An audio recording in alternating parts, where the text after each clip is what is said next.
mates. Here's a part 3 video. I just have to talk a little quietly because we are very close to the alligators right now, but I still hope that you guys can hear me just fine.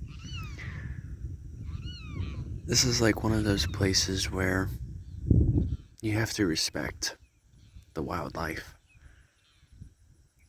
because if you were too noisy, none of these alligators would probably be over here. And that's why, a place like Deep Hole, that's why they only issue 30 permits per day. That's it.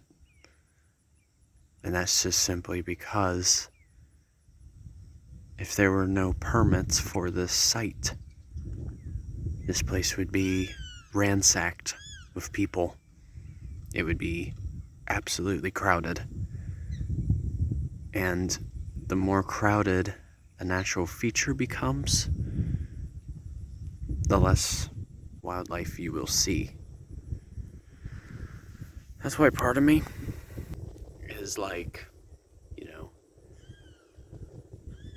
a lot of the national parks are still on my bucket list, especially out west.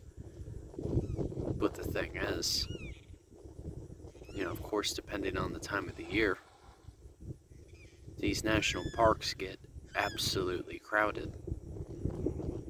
And I think for me, that ruins the point of why you even went in the first place. You did it so that you could experience a piece of the natural world, and just just getting away from people. But like when there's people in like every corner, feels like you're in a man village. But yeah, the alligators are there. A lot of them are swimming right now, because that's the thing. Alligators are ectothermic, which is just a fancy way of saying that they are cold-blooded. So that means they don't have a metabolism like we do, in which our body tries to maintain warmth. Rather, instead, for them to get their warmth, they have to use the ambient temperature. In this case, a lot of alligators will tend to sunbathe. But the nice thing is, they don't have to worry about getting tan, because they have a very tough hide, scales. They don't have skin like we do. What's neat about the alligator too is when you actually look along its back, I'll provide a demonstration photo as a visual, but you ever notice with an alligator, you notice a bunch of ridges along its back? Well, there's actually a particular term for that. Those are known as osteoderms. And which is just a Latin way of saying bony skin. These osteoderms are found throughout their back, and these bones actually have pores.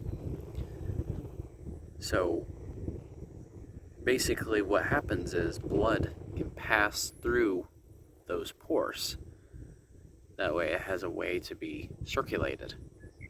It has a way of also warming up from the sunlight. They're actually a very versatile creature, the alligator. However, though,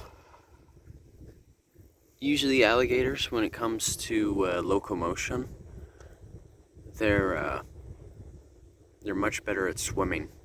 They can be quick. But when it comes to actually walking on land, that isn't their greatest strength.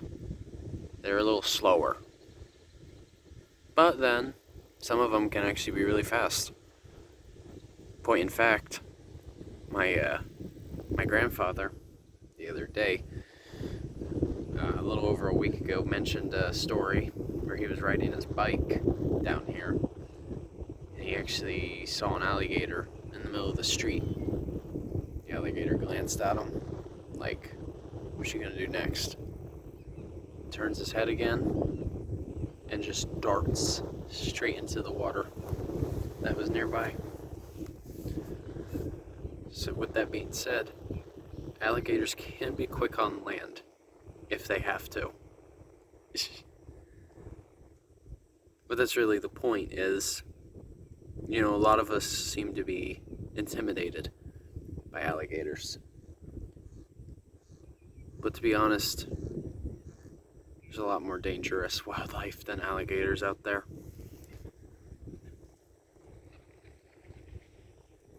And plus, they're actually more afraid of us than we are of them.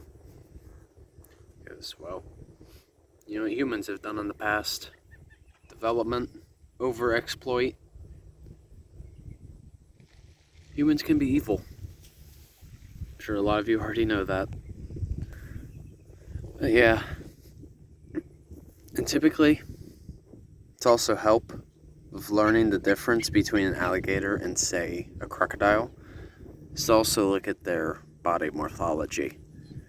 So like when you look at their snout, for instance, for an alligator, the snout tends to be a bit more of a U shape, whereas with an alligator, it's a lot narrower and more in the shape of a V.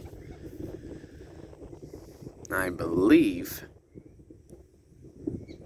with crocodiles, you can actually see both teeth in the maxilla, in the mandible, which is basically just the upper jaw and the lower jaw. Unlike with alligators, I believe you can only see their teeth from their lower jaw, I think. Be sure to clarify that in the description. So, there's a couple of different ways you can tell. Oh wow, those lumpkins are loud. Wow, they're noisy. And they're out in the distance too, so I have no chance to really record them. But what you heard just now, that was a lumpkin. They're probably one of the noisiest wading birds down here in Florida. But yeah, you guys, all of you should totally check out Deep Hole. Seriously. You might as well do it while you can, before it starts to get too hot. It's alright, you guys.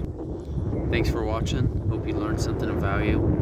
And watch my previous video from today too, that went a little more in depth of Deep Hole and what's really find over here. It's alright, you guys. Take care. Enjoy your Sunday. And journey on a journey. As outwards. Take care, folks.